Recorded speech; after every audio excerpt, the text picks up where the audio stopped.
Oi, tudo bem? Hoje vou começar a falar dos poetas dos séculos 6 a 5 a.C., que são os últimos poetas desta antologia, que é o Simônides, o Baquílides e o Píndaro.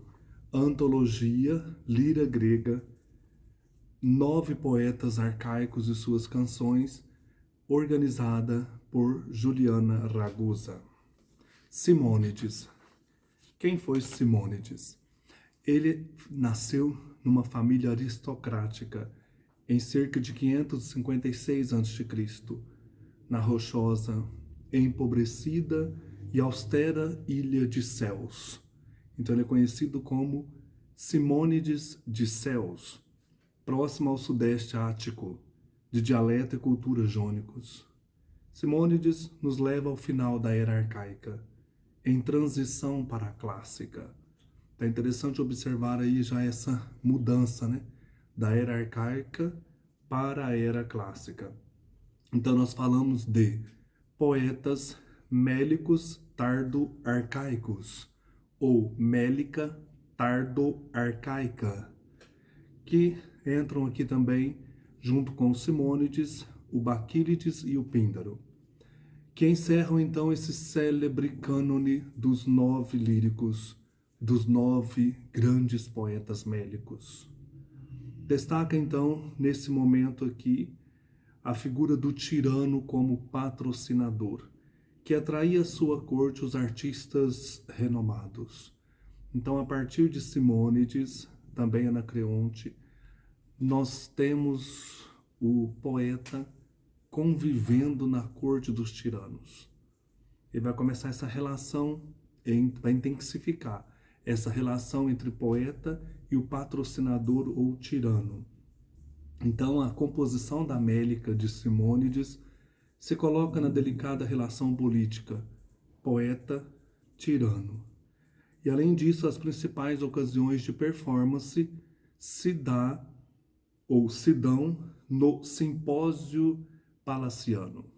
Aí, dentro desse contexto de corte luxuoso, dentro desse mundo do palácio do tirano. Quanto à composição, nós verificamos em Simônides um afastamento da linguagem épica, estruturas métricas mais livres e mais complexas, metáforas mais ousadas e mesmo uma maior expressividade emocional, e até onde permite afirmar a condição fragmentária das evidências, maior autoconsciência artística. O poeta que ele vai tomando uma autoconsciência de quem ele é, do poder da sua arte, do poder da sua canção. A natureza e a função da poesia. Então nós aqui começamos a ver o poeta teorizando sobre isso, pensando sobre a natureza, sobre a função que a Mélica exerce nesse contexto. O Simônides foi autor de canções em vários subgêneros mélicos, em dialeto poético dórico, e dele nós temos cerca de 140 fragmentos. Ele pode ter sido então o primeiro a escrever canções corais em honra de seres humanos, por encomenda e pagamento. Então nós já temos aqui uma relação diferente, não mais os deuses são louvados, mas pessoas começam a ser louvadas. O Píndaro, o Baquílides, vai fazer muito isso com os atletas. Celebrava-se o elogio aos atletas, vencedores nos Jogos Olímpicos, píticos, nemeicos ou istmicos. Isso é muito forte em Píndaro. Então, o poeta começa a festejar as pessoas, os atletas em suas cidades. E essa canção, encomendada por familiares do vencedor ou por governantes de sua terra que querem ser elogiados, se designa então epinício. Aí vamos começar a falar de um outro subgênero, o epinício, canção de louvor a pessoas, atletas, governantes, etc. Um outro subgênero mélico que vai se concentrar agora é a honra a homens mortos e consolo aos vivos. Então é o gênero do treno. O treno é um canto de lamento fúnebre para o morto. E ao mesmo tempo, o poeta elogia esse morto e consola os vivos.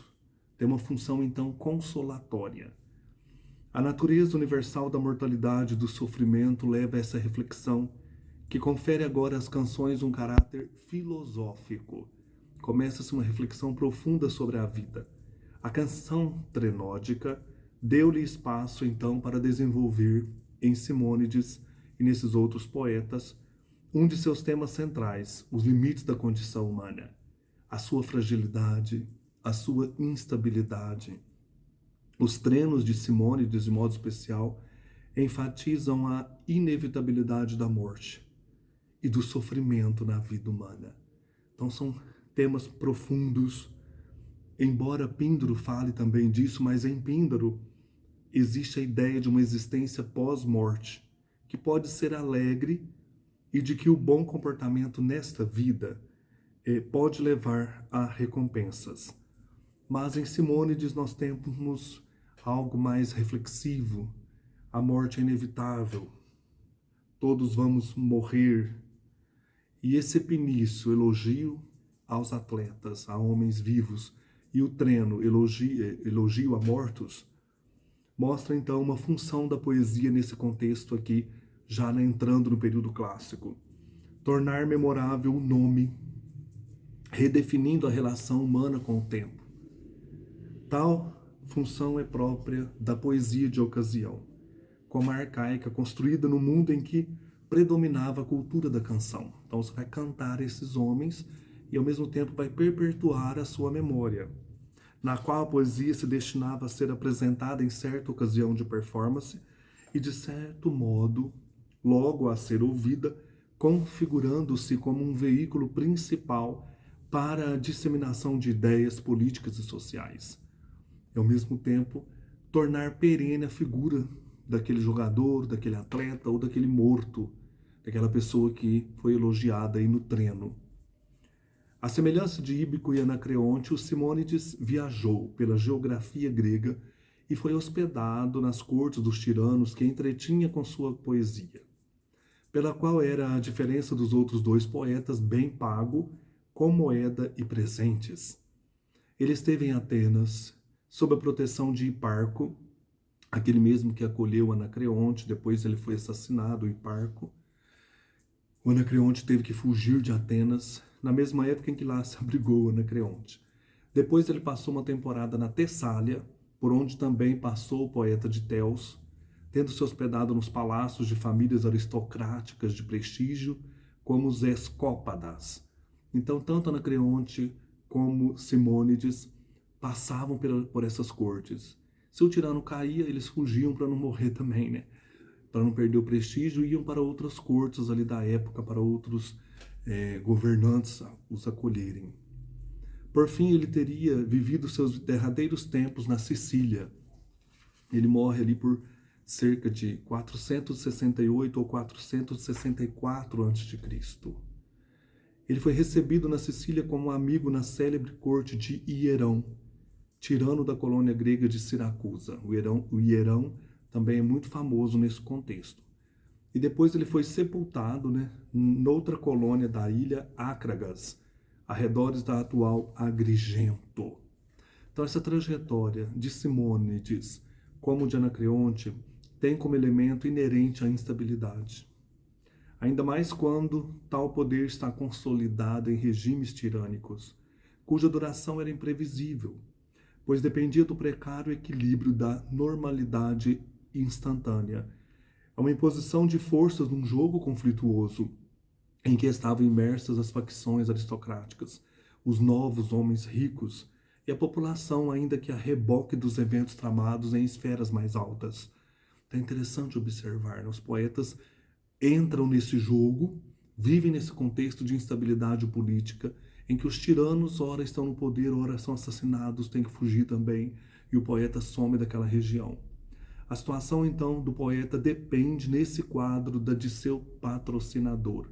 e pode ser alterada drasticamente por acontecimentos externos que levem o tirano à queda ou ao exílio, ou por fatores internos à relação deste com o poeta. Depois, nos Mecenas, lá no Renascimento, também vai acontecer isso. Mecenas acolhe um poeta renascentista, se ele não se dá bem com o poeta, ou questões ou facções ali dentro das cidades da Itália, por exemplo, o tirano cai, o governador, o poeta também tem que fugir. O poeta muitas vezes era sustentado e pago pelo tirano, deverá agradar-lhe e se manter em bons termos com ele. Então nós temos esse, entre aspas, rabo preso com o tirano, né? O poeta, ele deve agradar o tirano. As mudanças de uma situação assim frágil, explica de um lado por que Simônides se deslocou tanto, e ilustram de outro o alto estatuto social e moral deste poeta, recebido em tantas cortes poderosas. Ele era, ao mesmo tempo, muito conhecido. Tal estatuto era, portanto, um bem para o poeta que foi, em seu tempo, amplamente reconhecido, como mostram os testemunhos antigos. Simônides é muito elogiado e muitas vezes, de certo, contribuiu a imagem para esse homem habilidoso, prudente, prático, o tom sereno e grave que ressoa nos versos de Simônides e o tratamento que ele dá, um tratamento sóbrio sobre grandes temas de caráter filosófico. E é bonito, né? Por exemplo, quando ele vai descrever sobre a virtude, a areté, por exemplo, né? Então, era um homem que pesquisava já uma filosofia, né? Sobre a vida, sobre a virtude, e isso fez com que ele fosse muito elogiado depois, né, na história da literatura grega. O estilo dele faz com que soe mais como um conselheiro do que como um poeta cujo verso é memorável pela originalidade de sua narrativa e pelo seu fraseado dramático. Gostei muito dos poemas deste homem, deste poeta, e vou destacar alguns dos fragmentos que a Juliana Ragusa fez aqui também. O fragmento 506, ele é um epinício a corredores, ele é preservado no léxico de Fócio, no século IX depois de Cristo. Simônides, nesse fragmento 506, vai elogiar os atletas vencedores, descrevendo a sua coroação em jogos locais.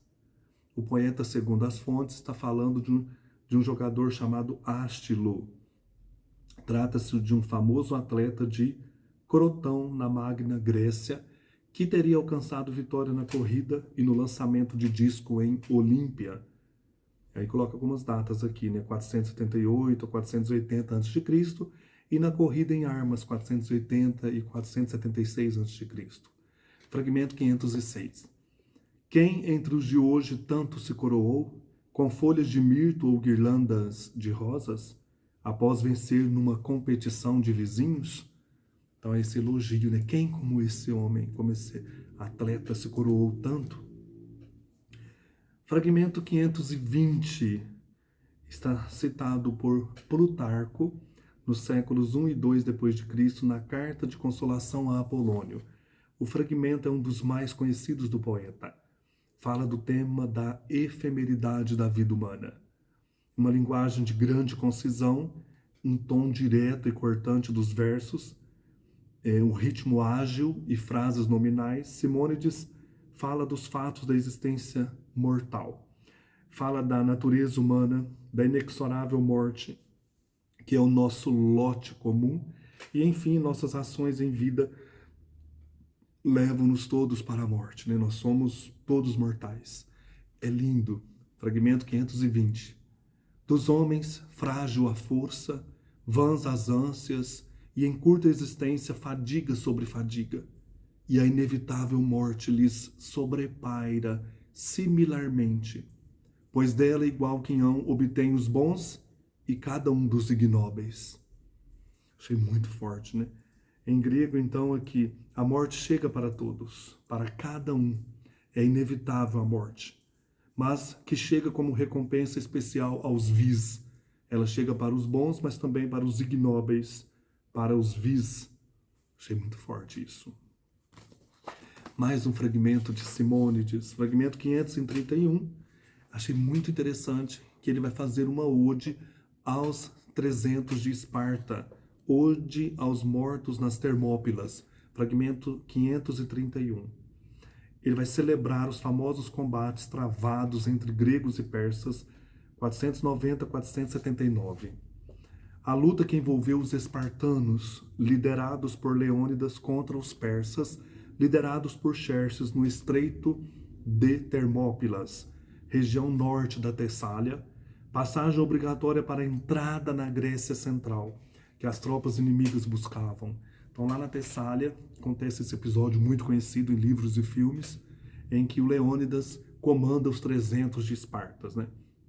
Nas Termópilas, resistiram bravamente os célebres 300 de Esparta até a morte. Esmagados pelos inimigos que em larga medida os superavam, eles foram ali sepultados junto ao rei Leônidas, a quem Xerxes tinha mandado crucificar e decapitar. Os gregos, porém, honraram-no com a estátua de um leão em pedra sobre seu túmulo, em referência a seu nome. E em Esparta, memoriais lhe foram erigidos, e para lá foram levados os restos mortais do grande general, 40 anos após a guerra. Afinal, o sacrifício de Leônidas e dos espartanos, por estudiosos modernos julgado substancialmente inútil do ponto de vista militar, consumou-se no rigoroso respeito do código de honra espartano e é celebrado na história como alto exemplo de heroísmo. Esse fragmento 531 foi citado pelo historiógrafo Diodoro da Sicília na História do Mundo, século I a.C. E aqui ele vai citar esse fragmento como encômio de celebração dos grandes feitos do general Leônidas dos seus soldados. É uma ode aos mortos nas Termópilas. Vamos notar neste fragmento a precisão, o poder de imortalizar o caráter do herói, o estilo enxuto de Simônides, bem como a sequência inicial dos versos que sintetizam a imagem dos que tombaram no estreito, principalmente os 3 primeiros versos. A morte dos heróis é trágica, mas resultado de bravura e coragem inabaláveis, legadas como herança à geração dos homens. Essa morte concede aos heróis mortais que são o caminho para a imortalidade de seu nome. E mais, o modo como pereceram esses homens em Esparta, os 300 e o general, que concretiza os grandes ideais do código de excelência heróica, faz com que toda a Hélade, toda a Grécia, não apenas Esparta, escolha a sepultura deles como morada de seu renome glorioso, construído sobre o imperecível legado imaterial de sua existência. Achei muito legal o Simônides falar de algo que está perto dele, né? As guerras 490, 479 a.C., e ele morreu em 464 a.C., então ele estava ali, né? Nesse contexto, estava vivo ali, sabendo dessas confusões todas, né? Nas guerras entre gregos e persas. Vamos para o fragmento 531. Dos mortos em Termópilas, bem gloriosa a fortuna, belo o destino, um altar o sepulcro, e em vez de lamento, memento, de pesar, louvor, tal mortalha nem o bolor, nem o tempo, que tudo doma, dissiparão. Este santuário de nobres varões elegeu a boa reputação da Hélade como sua habitante, e Leônidas o testemunha. De Esparta o rei, ao ter legado grande adorno, de excelência e perene glória. Achei muito bonito, muito interessante. Esse lembrar algo que está próximo ali dele, né? Então é isso, gente. Ele tem mais aqui algumas citações, mas eu deixo isso para vocês sentirem a concisão, a beleza, a reflexão sobre a vida, sobre a situação humana que o Simônides nos traz. O próximo poeta que veremos é o Baquílides. Um abraço, até mais.